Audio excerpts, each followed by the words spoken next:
Hi, I'm Mario Guerra, the two-time former mayor of the great city of Downey. And I'm here with my co-host, Eric Pierce, the editor of the Downey Patriot. And you're listening, Talking Downey with Mario. And Eric.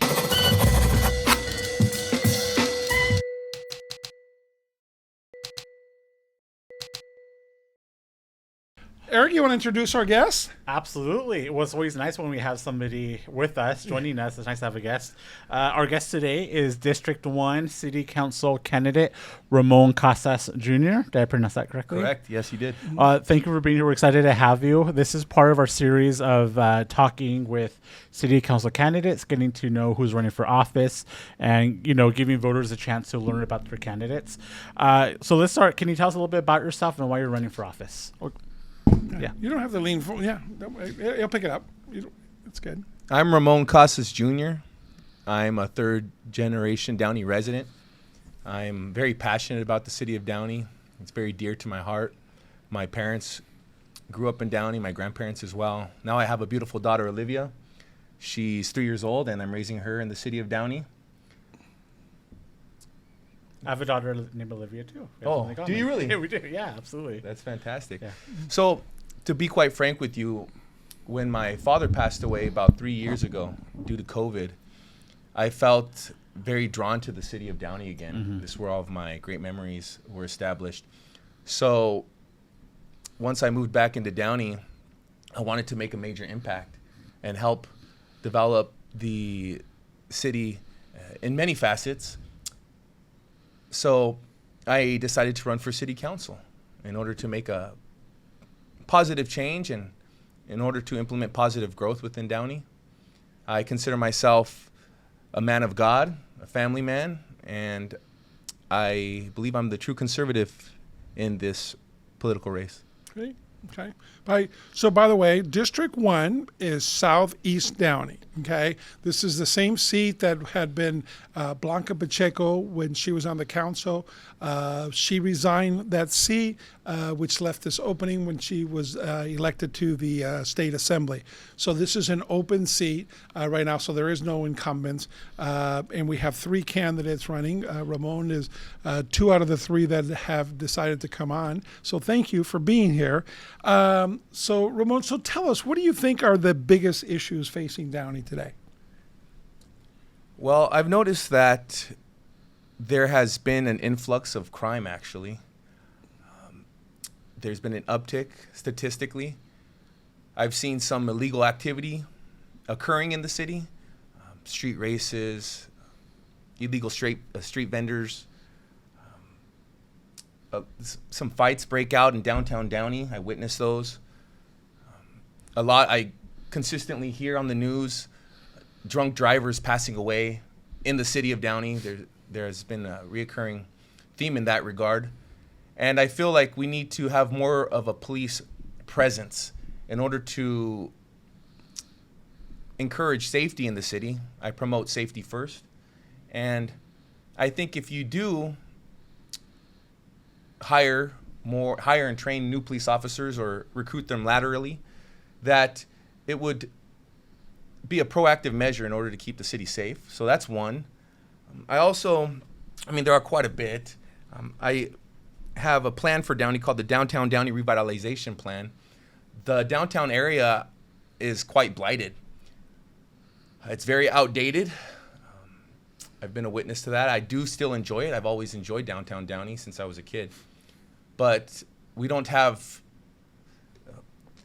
great tenants in there that attract the city and the various residents.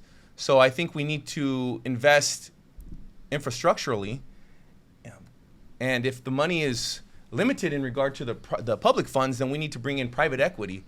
So I do have quite a bit of experience in commercial real estate, and I have a degree from the University of Southern California in city planning, city management, and city policy, public policy. So I would be able to use my academic and educational experience as well as my workplace experiences with commercial real estate, and I'll be able to find private funds, various investors that I'm familiar with, and help the city reinvest into downtown Downey with the infrastructure, bringing in new tenants, making it more pedestrian friendly. So that's the Downtown Downey Revitalization Plan. Like I mentioned, more DUI checkpoints. There are a couple grand scale vacancies that I found. One specifically in the Stonewood Mall, where the Sears once was. That's been vacant for quite some time. I think we should bring a power tenant in there. I have a couple suggestions, perhaps a Dave & Buster's. I know Long Beach recently incorporated a Dave & Buster's. I know we have the demographics that would really enjoy a Dave & Buster's, perhaps a Chuck E. Cheese. I know a lot of residents wanted a Trader Joe's, a Sprouts. There's another vacant building on Lakewood and Firestone next to the Starbucks where the Big Lots once was. That would be a perfect place to have a Sprouts or a Trader Joe's. That's one example. I also would like to incorporate a 4th of July, an annual 4th of July parade and fest. Downey has been renowned for being a patriotic city since I was a child. I'm not sure if you remember them. The Pattersons used to live next door to us, and they were heavily involved within the city. And we just grew up, my grandparents and parents, we grew up very patriotic, enjoying Downey as a city that was proud of being part of the USA. And I've based on my conversations with various residents in Downey within my campaign, they're advocates of it. This would promote grand scale patriotism. We could have members such as yourself, people who've been affiliated with the city, both of you, come through the parade, have the veterans come down as well, law enforcement, all the people affiliated with the city and represent the city of Downey with the 4th of July Fest and Parade. So I'd like to introduce that. Let's see here. Global Diversity Month is coming up in October. I know we have quite a bit of Latino events within our city. We have the Havana Nights, we have the Dia de los Muertos. I think we should continue incorporating those, but also promote events for different cultures too. I had suggested events for the Irish, the Germans. We have a large population of Germans, Irish, Italians, Asians, Africans, and include them. A lot of people feel left out. If we're going to have events for people, well, let's have events for all demographics, all races, and that's very feasible. So I think to the core, with my city planning experience, I know it's imperative that we are inclusive and let the community feel inclusive. And if you're able to do that, then you generate a lot of enthusiasm and momentum for the city. So I think that would appeal to the city at large. Great. I have a lot of things here. Can I ask we a question? can get to that as well. Sure. Yes. You know, one of the issues facing not just Downey, but Yeah. the entire region is homelessness. Yeah. Do you have any, and part of it is, the mental health crisis with it. Absolutely. Do you have any thoughts on how you would address it if you were elected? Oh, yes. Now, first and foremost, we need to take care of the well-being of the individual, right? The person that's suffering. We all know that's not the position they want to be in. They want shelter, they want food, they want adequate services, a job perhaps. So if there is instances in which there's consistent transience in one location, I believe that it's important that we send them in the right direction, in a mental health institution where they can get various services or an evaluation, so that we could help them at the root of the issue, the root of the problem, and get them mentally stable and help them, guide them to the correct area of need. I went on a ride-along in Hermosa Beach. Before I became a teacher, I was going to be a police officer, so I had to make a big decision as to which career I was going to spend the rest of my life in. And in Hermosa Beach, when I did a ride-along, they just pushed them along. They pushed them eastward. Just keep on going, and as far east as possible into our area. I think we need to take better measures, get them the adequate help, and get them off of the street, get them safe shelter. Okay. So everybody, we ask all the candidates the same Yes. question, so that way at least everybody can get the position. Yes, of The course. goal is for us, for all the voters, to be informed on you. So, what do you think? Do you support marijuana dispensaries in Downey, for example? Absolutely not. That's going to, like I said, I want to promote family values, conservative ethics within our city. By opening up marijuana dispensaries, it's going to cause, it could cause some chaos. It could cause different people from different cities coming in at various hours. It could disturb the neighbors and the community. Along with that, there might be other drugs that other people might be using. I'm not quite sure what they're using, but if they're using marijuana, they might be doing something else, and they're bringing that along with their vehicle and exposing it to different people. It's just, I think, an unsuitable implementation. Can I ask you about rent control? That's been a topic of discussion here in Downey. Rent control, is that something that you would support or not support? To be quite frank with you, I believe that the power is vested into the property owners. The liability is in their forefront. They are responsible for all the finances, for all the overhead that pertains to a household or apartments. It's their property, and they have the right to do what they would like to do with their property. And I should say additional rent control, because there is rent control Yeah. In the state, already yeah. in the state of California. Yeah. Yes, there is rent control, but I would encourage more. Got it. So, what do you think are, in your particular district in Southeast Downey, what do you think are the biggest issues facing your district, for example? Well, along Imperial, that's where there tends to be quite a bit of transients. And with transients, sometimes comes drug usage, instability. Some might have criminal records. They need help, and they need a foundation. They need a place where they could find the help. So along Imperial, all the way where Downey begins on the west of Imperial, transients tend to walk from areas such as South Central Los Angeles and Compton, Southgate, and they take Imperial all the way up. And unfortunately, a lot of problems derive from that. There are some burglaries, I know for a fact, in District 1. I've been told that there are quite a bit of break-ins to vehicles, vandalism. Imperial's a long street. They're street racing that is going on at this time. So I've noticed that. I also noticed that there's a street called Benedict, and it's in District 1. It's right on Benedict and Imperial, and there's a Circle K right there. And there seems to be a lot of illegal activity. I see people meeting people at the windows and exchanging things for money.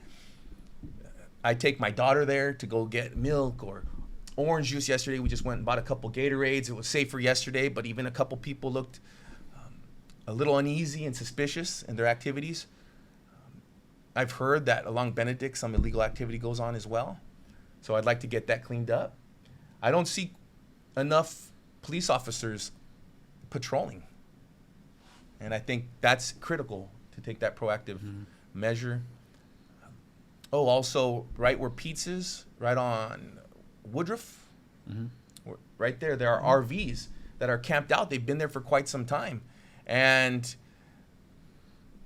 for the most part, every few months, there's another one that's added into that corridor, that main thoroughfare. And it's not legal. I mean, what if you can't just have a bunch of RVs coming into Downey and parking along public streets? It's not legal. I've seen, right there too, I've seen illegal vendors right by Columbus High, the adult school.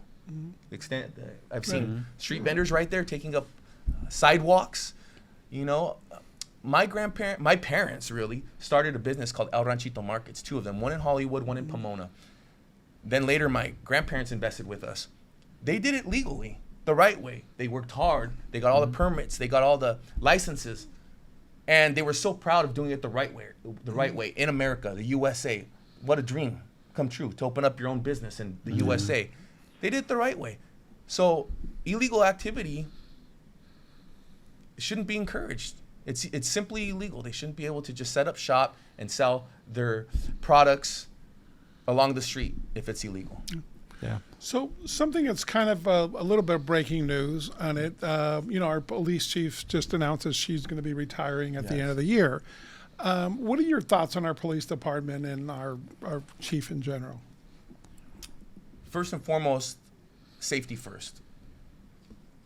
That's what I always encourage. If you have a safe city, and if that's your first priority, not third, fourth, fifth along the line, if you support your law officers and your firefighters, then you'll receive the benefits of that. It will be retributed, and they'll take more pride in their work. We'll have more police officers hired. When I consistently go to the city council meetings, every city council meeting, and unfortunately, the other two candidates, Horacio and Elvira, they don't show up at all, point blank. Okay, so I'm the voice of District 1. So I've had to address the city in regard to various policing issues. And one time, the current police chief requested more police officers. I was present. And I like Mayor Frometa. She's a great woman, hardworking woman, a great mom. She's done great work as the mayor as well. But I was surprised that she so suddenly responded with a no, without contemplation or without some kind of reverence or respect to the police chief, just an immediate shutdown. And I'm a professional. I'm 39 years old, and I knew it was somewhat disrespectful in that regard. And if your police chief is requesting more officers, let's take this issue very seriously. The population's growing in Downey. We have big businesses coming in, the Promenade and other businesses opening up and launching. With a higher population rate, with more businesses coming in to increase the economy, we need more police officers. And it's critical.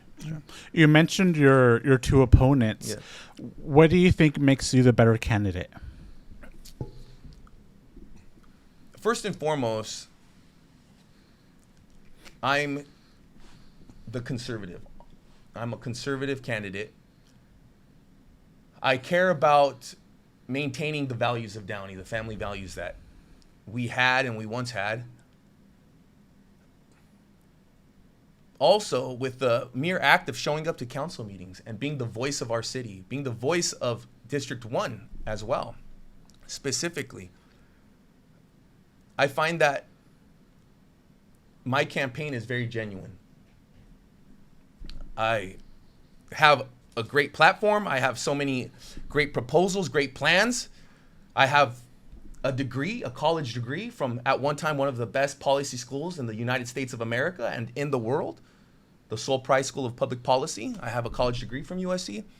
I'm well educated with the operations of a city. I gotta push back. I'm a UCLA guy. Oh, I I'm know. only kidding. I bit my tongue the whole time on there when you were talking. You did better than I expected. I know. I'm kidding. I just couldn't hold it. No, go ahead. Well, you know the value of a strong education, I'm especially kidding, within this specific field, Yeah. city management, city planning, and city policy, public policy. That's my forte. I'm passionate about it. I had that objective early on. At the age of 18, starting college, I knew that I wanted to be heavily involved in politics and policy, city operations. So I feel as though the other candidates aren't prepared to take on such a heavy task with all of the different sectors that are heavily involved within the city. But whether it's park and recreations, finances, I have a great background in finances as well, which also leads me into one of my proposals as well. We need to audit each department thoroughly. There was a proposal from the director of the Columbia Memorial Space Center. Great guy, man. The guy, he's a great speaker, very poised, well-dressed, very sharp man, very good man. the thing is, his mathematic calculations were way off. He wants to have a new infrastructure built, and he had the breakdown of the finances and the cost. So there was an estimate of $30 million to $40 million. Mario, you know we need to be more specific in regard to estimations. I mean, when you have a quote of $30 million to $40 million, that's 1/4. That's a huge gap. There was a difference between, I think, the bill. I'm on that board. Oh, good. So I helped put those numbers together. So there's a difference between also the building, the new building, and the ongoing programming to also the upgrades on the existing Columbia. So that's what that difference was about. And so I'm on that board, and along with former Mayor Rick Rodriguez, former Mayor Dr. Brosmer, and Nader Mohegan on there. I think that's a great idea. Believe me. Yeah. Now we own the full scale mock-up of the space shuttle. Apollo 11? On there, no, the space shuttle. Oh, the space shuttle. we Inspiration. named it Inspiration on there. Oh, the city of Downey. Inspiration. So Nice. we own it. That's what created the other ones, obviously. So yeah, space is right up there. So yeah, we love our Columbia Center. I was mayor when we opened it. That's fantastic. In 2009. So it's near and dear to our hearts. So Yeah. Yes, absolutely. Yeah. So, is there anything that you'd like the viewers to know? Any last thoughts that you'd like to give them about yourself and why they should vote for you? Anything about knowing about you? Yes. I'm a person that's very inclusive. If we're going to have festivals, if we're going to have various events that are catered to our community members in the city of Downey, we need to have events that promote inclusivity. So I think that we should have a Downey Community Festival. And that will include various ethnic groups. It will have traditional families, nuclear families, members of the LGBTQ plus community, everybody, okay? That's what a community is, okay? Different races, different ethnicities, different cultures. I'm not an advocate of the Pride Fest. I think it was exclusive, specifically catering to people of the LGBTQ community. Now, I'm all about including that LGBTQ plus community in our events, all of our events, but also along with members of the nuclear family and traditional families, various family dynamics. So that's something that I want. I want to have a Downey Community Fest that's all inclusive. Another major thing, like I had mentioned, though, I really want to make a firm stand on this. We need to audit every department. No loose ends. Every penny counts. Okay? That's where I come in. I stand firm in my beliefs. And audit every department. Make sure that all of the funds are being allocated adequately, and any extra funds, utilize them in the correct manner or put them into the general fund. But we need more accountability in every department to make sure that, like I said, I know the memorial fund it's great. I advocate for it. Downey put the first man on the moon with Apollo 11. Okay, and I'm very proud of that. Now, and it actually happened on my birthday, July 20th, in the 60s, obviously, but that's my birthday as well.